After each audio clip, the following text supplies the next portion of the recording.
दिव्यांग जिल्हास्तरीय क्रीडा स्पर्धा व सांस्कृतिक कार्यक्रमाचे आयोजन महावीर भवन येथे आयोजित करण्यात आले होते। सकाळी क्रीडा स्पर्धेचे उद्घाटन जिल्हाधिकारी राहुल गुप्ता यांच्या हस्ते झाले। जिल्हा परिषद मुख्य अधिकारी विवेक गायकवाड, अतिरिक्त मुख्य अधिकारी सुनील ठोंबरे, नामदेव केंद्रे, दिगंबर मांडे, समाज कल्याण अधिकारी गीता कुट्टे यांच्यासह पदाधिकारी व विद्यार्थी मोठ्या संख्येने या कार्यक्रमात उपस्थित होते।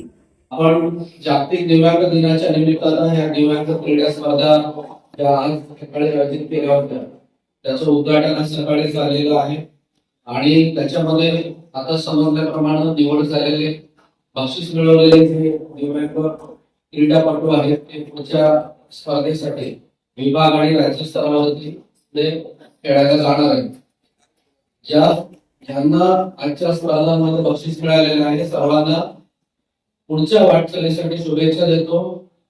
राज्य स्तरावरचं निश्चित एखादं तरी बक्षीस आपल्या जिल्ह्याला सर्वांच्या माध्यमातून